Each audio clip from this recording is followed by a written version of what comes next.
Tudo certo aí com vocês? Espero que estejam todos bem. E conforme prometido, então, a gente vai fazer a nossa revisão aqui por meio dessa videoaula que eu tô gravando para que vocês possam aí estudar com calma, né? Assistir mais de uma vez, manda pros amigos, põe o dedinho aí no like. Não, brincadeira, isso não precisa fazer não, tá? É só estudar direitinho, mandar benzão aí na prova, que é isso que importa pra gente, fechou? Então vamos lá, sem mais delongas, começando aí aquilo que a gente vai cobrar de vocês na avaliação intermediária, né? A gente vai começar então falando aí um pouco da expansão territorial, que foi o primeiro tema que a gente estudou nas nossas aulas, lembram disso, né? Então quer dizer, a gente começou a estudar ali a importância, né, das entradas, das bandeiras, das missões jesuíticas, tudo isso aí influenciando na expansão territorial ali do Brasil, que no primeiro momento era apenas uma faixa litorânea, e conforme todas essas ações começaram a ocorrer ali a partir do século XVII, né, a gente começou então a expandir cada vez mais o nosso território. E a gente vai relacionar tudo isso, toda essa expansão, com a chegada no território que foi explorado, né, do nosso ciclo do ouro, que é o nosso segundo tema, né, da nossa avaliação, e foi o segundo tema que a gente estudou aí nas nossas aulas até então, tá certo? Então, começando aí falando um pouco sobre a própria questão dos bandeirantes e das entradas, né, das entradas e das bandeiras, é importante que a gente entenda o contexto, né, o porquê que uma coisa está relacionada à outra e o porquê que a coroa portuguesa, então, começou a empreender esse tipo de ação para avançar no nosso território. Então vamos começar diferenciando o que são as entradas e o que são as bandeiras. A gente estudou em aula, né, e a gente falou um pouco sobre isso para diferenciar, e aí lembrando aí com vocês, as entradas eram aquelas expedições oficiais que eram mandadas pela própria coroa portuguesa. E essas expedições, elas tinham o objetivo de reconhecimento do território, um reconhecimento oficial do território. Então a coroa portuguesa contratava pessoas que tinham como obrigação avançarem no território aí do Brasil para localizar possíveis lugares, né, possíveis produtos e territórios para fazer negócio, né, possíveis territórios ali que gerariam lucro para a coroa portuguesa. Seja para outros territórios que poderiam ser cultiváveis ou até mesmo, né, que poderiam servir para a criação de gado. E também o principal desejo da coroa portuguesa à época era encontrar jazidas de pedras preciosas, como de fato aconteceu e a gente sabe. Então, resumindo para vocês, as entradas são as expedições oficiais. Se elas são oficiais, lembrem-se, tudo o que for encontrado é necessário de ser relatado para a coroa portuguesa, para que a coroa portuguesa fique sabendo de tudo aquilo que essas expedições encontraram. E as bandeiras? Bom, as bandeiras, elas não eram expedições oficiais. Nós chamamos as bandeiras de expedições particulares. Um conjunto de pessoas empobrecidas, mas que também não eram escravos, né, que estavam aqui na colônia ali ao longo do século XVII, começaram a empreender esse tipo de exploração com vistas a encontrar alguns produtos que pudessem render dinheiro para esses caras que estavam fazendo esse tipo de exploração. Portanto, a principal diferença entre entradas e bandeiras é: as entradas são expedições oficiais, as bandeiras são expedições particulares. Se as bandeiras são expedições particulares, significa dizer que tudo aquilo que eles encontrarem é deles. E aí a gente consegue então compreender qual foi a principal ação das bandeiras e dos bandeirantes, que são aquelas pessoas que vão ali nas missões, né, das bandeiras. Os bandeirantes, eles vão localizar diversos grupos e diversos aldeamentos indígenas e vão começar a capturar esses indígenas para vendê-los como escravos. Portanto, a principal ação feita pelos bandeirantes é a de compra e venda de escravizados indígenas para colocar ali para trabalhar, né, para servir como mão de obra escrava ali nas colonizações do Brasil, tá claro? Por outro lado, a gente também precisa compreender o papel dos das missões jesuítas nesse processo de avanço aí do território brasileiro. Como vocês sabem muito bem, os jesuítas, né, a Companhia de Jesus, é uma companhia da Igreja Católica que foi criada com o único objetivo de catequizar os indígenas. Lá naquele contexto da Reforma Protestante, em que os fiéis católicos eles estão perdendo muitos seguidores por conta dessas reformas, a Igreja Católica cria então uma companhia cujo único objetivo é ir para a América e trazer mais fiéis para a sua religião. Daí nascem então as missões jesuítas. E como eles vão focar nos indígenas, eles vão olhar muito para o interior do Brasil. Afinal de contas, os principais núcleos de aldeamento dos indígenas estão nos interiores. E aí é muito importante que a gente consiga fazer uma relação entre os jesuítas e os bandeirantes capturando indígenas. Vamos relembrar, acabei de citar, só para vocês terem aí fresco na memória de vocês. Os bandeirantes, eles tinham como principal objetivo capturar indígenas para vender como escravizados. E os jesuítas, eles tinham como objetivo catequizar esses indígenas. A catequização feita pelos jesuítas, ela ocorria naquilo que nós chamamos de missões.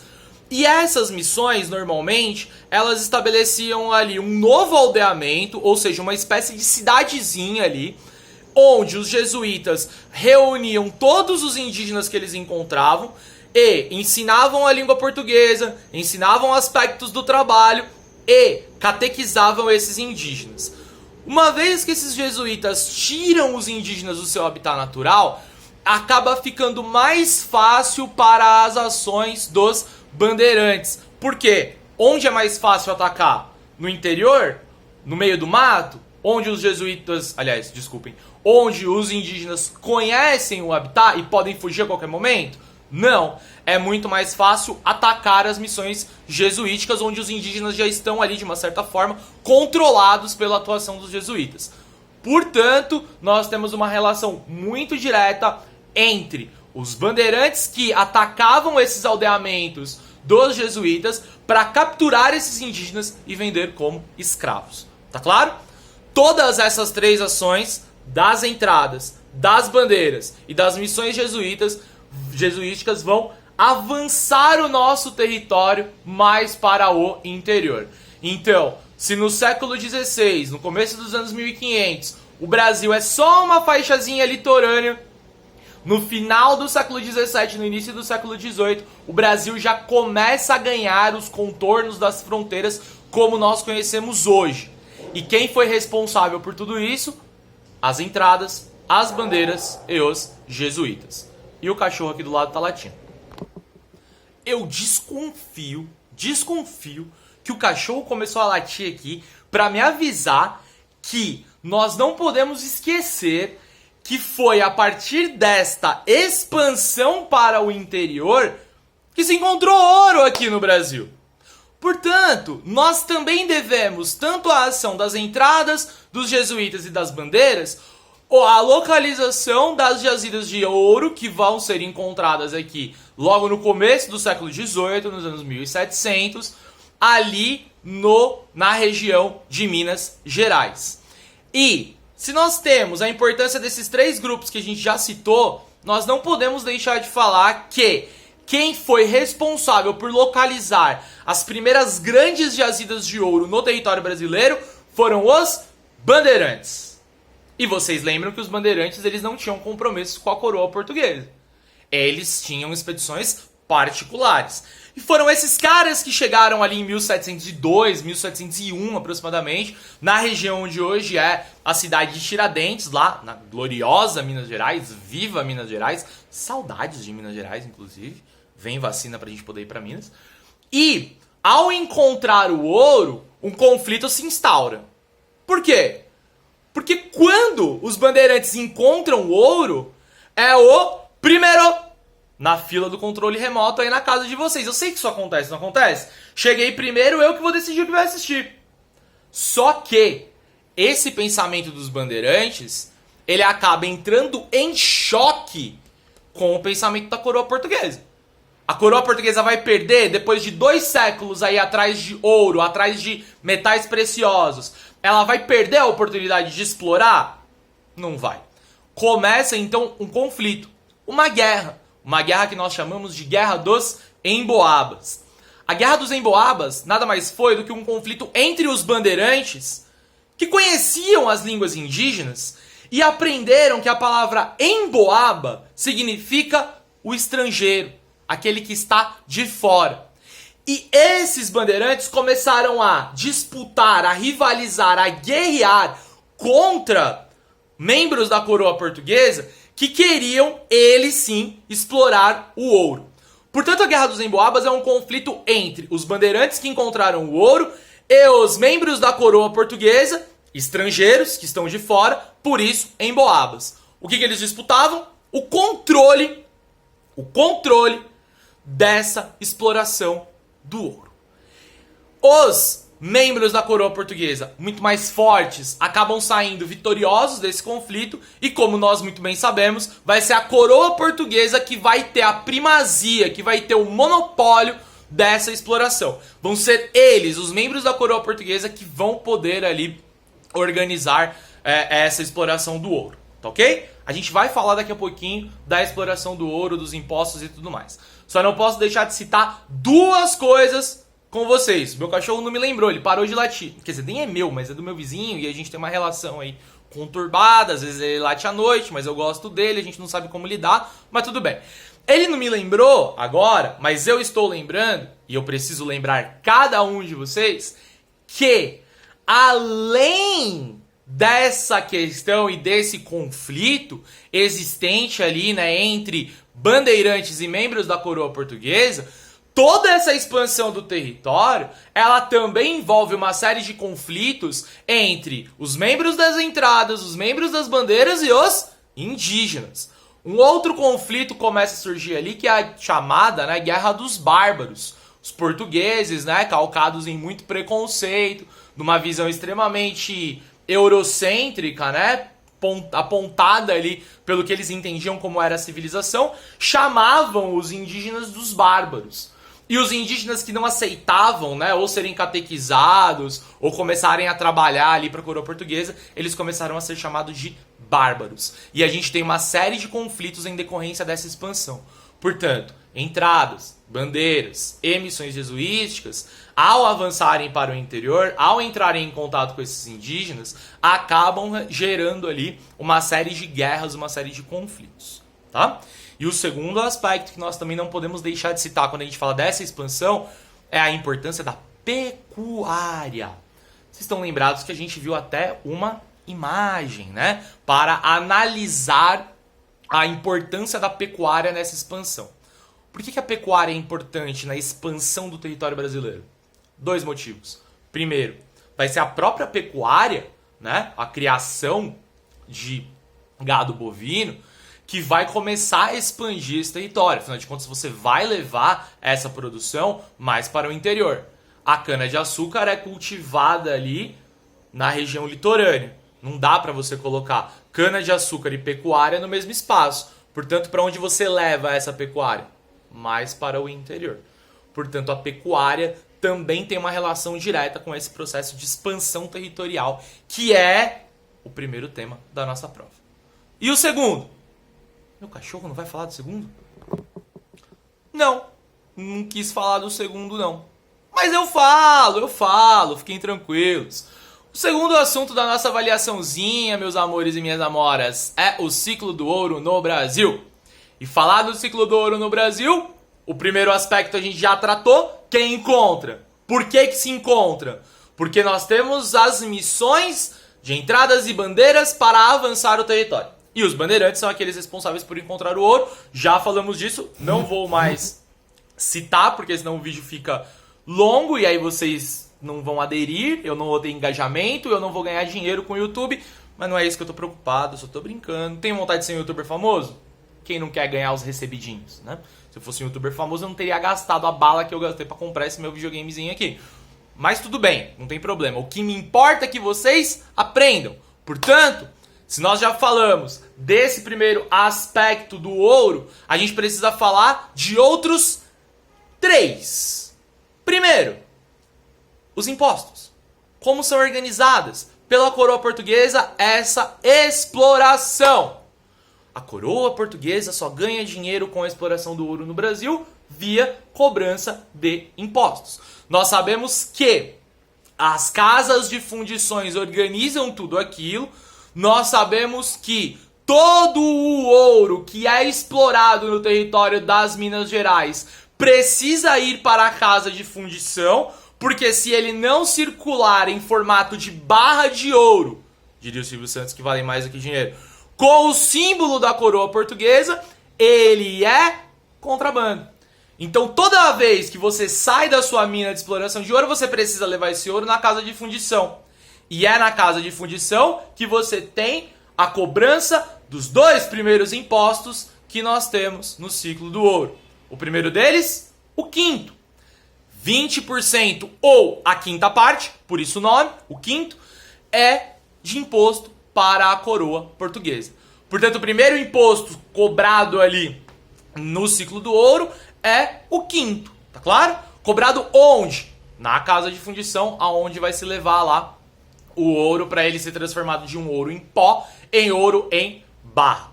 E ganha ali também o símbolo da coroa portuguesa. O segundo imposto, também cobrado na casa de fundição, é aquilo que nós chamamos de capacitação. Como vocês bem sabem, as pessoas só poderiam explorar o ouro no Brasil se elas possuíssem escravos.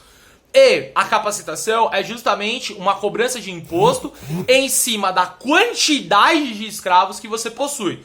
Possuo 20 escravos, pago uma quantia de ouro. Possuo 40 escravos, pago o dobro desta quantia. E por aí vai, ok? E o nosso terceiro imposto, aquele que é mais violento, aquele que é mais abusivo, é o imposto da derrama. Quando a coroa portuguesa anualmente olhava lá nos seus levantamentos, fazia o seu balanço e observava que ela não teve a quantidade de ouro que ela estimava ter, o que ela fazia? Mandava membros da coroa portuguesa, oficiais da coroa portuguesa, entrarem na casa das pessoas para pegar todo aquele ouro existente. Mesmo se esse ouro já tivesse passado pela derrama e pela capacitação. Pela derrama não, desculpa. Era o momento que eu precisava editar e colocar burro, falou errado. Não vou editar, tá bom? Então vou só voltar aqui. Mesmo se esse ouro já tivesse passado pelo quinto e pela capacitação, ele era alvo da derrama também, ok? Então os 3 impostos que nós temos, o quinto, a capacitação e a derrama. A derrama, como vocês podem perceber, é o imposto mais violento e foi para tentar evitar, para tentar fugir desse imposto, que as pessoas que exploravam o ouro criaram estratégias para contrabandear, não sei se é essa palavra, acho que nem é essa palavra, mas para evitar, para esconder o ouro para que a coroa portuguesa não abocanhasse todo aquele ouro que já havia sido pago o imposto. É aí que nascem aquelas figuras que nós tratamos em aula, que são os santos do pau oco. Dá um Google aí em Santo do Pau Oco no Imagens e você vai ver aquela mesma imagem que eu apresentei para vocês em aula, que são santos da Igreja Católica que tem uma abertura e são ocos por dentro. As pessoas escondiam o ouro ali dentro justamente para evitar pagar o imposto da derrama. Fechou? E por fim, o terceiro e último aspecto, né, da nossa parte sobre o ciclo do ouro é entender quais são as transformações que vão acontecer ali na colônia, fundamentalmente ali em Minas Gerais, em decorrência do ciclo do ouro. Quando as pessoas começam a ouvir falar que tem muito ouro na região das Minas, elas vão fazer uma migração em massa para essa região, para esse território. Então a primeira transformação que vai ocorrer nesse território é um crescimento demográfico, um crescimento populacional, porque vem gente de tudo quanto é lugar para trabalhar ali.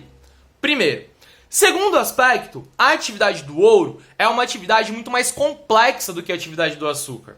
Se ela é mais complexa, ela exige vários outros trabalhadores. Portanto, nós vamos ter fiscais, nós vamos ter membros ali da própria coroa, nós vamos ter arquitetos, pedreiros, uma série de atividades urbanas ali que vão existir nesse território e nesse momento. Isso cria pra gente uma sociedade muito mais complexa. Porque pensa nessa função do fiscal do ouro. Ele é senhor de escravos? Não é. Então ele não é da elite. Mas ele é escravo? Também não. Então ele tá onde? Ele tá em cima de tudo ou ele tá embaixo de tudo? Nem um lugar nem outro. Ele tá no meio. Portanto, a segunda consequência do ciclo do ouro pra gente é o crescimento, o surgimento de uma camada intermediária, que não é nem senhor de escravos, mas também não é escravo. E essa camada intermediária ela é muito complexa. Porque se você tem essas pessoas, né, que têm aí algum dinheiro, porque fazem parte desses trabalhos aí mais lucrativos, nós temos as outras pessoas que são responsáveis por abastecer essa grande quantidade de gente aí de alimentos e que acaba não tendo, né, tanta visibilidade assim. Portanto, a outra parcela dessas camadas médias são os tropeiros, que são responsáveis por abastecer, né, de alimentos ali o território das minas, as quitandeiras, que vendem ali coisas naquela região. Mas tudo isso demonstra pra gente que a sociedade do ouro ela é muito mais complexa. E essa é a principal transformação que vai ocorrer ali na sociedade do ouro, a principal consequência que o ciclo do ouro vai trazer como transformação para a dinâmica da nossa colônia. E a última transformação que nós podemos citar também é que este ciclo do ouro acaba criando uma sociedade, um lugar muito mais urbano. A atividade do ouro é uma atividade urbana, diferente da atividade lá da cana-de-açúcar, da produção e do ciclo do açúcar, que foi o primeiro ciclo econômico do nosso país. Fechou? É isso que eu quero de vocês. Não precisem se preocupar com nada mais além disso, ok? Se tava falando ali da revolta de Vila Rica em alguma habilidade ali, a revolta de Vila Rica ela não vai aparecer, tá bom? Então fiquem super tranquilos com relação a isso. A prova tá estruturada dentro desses temas que eu passei aqui com vocês. Eu super espero que tenha ajudado, que seja uma revisão aí mais tranquila, tá? Espero que vocês gostem e se ainda tiver alguma dúvida, deixa nos comentários. Parece que eu tô fingindo, né, engajamento.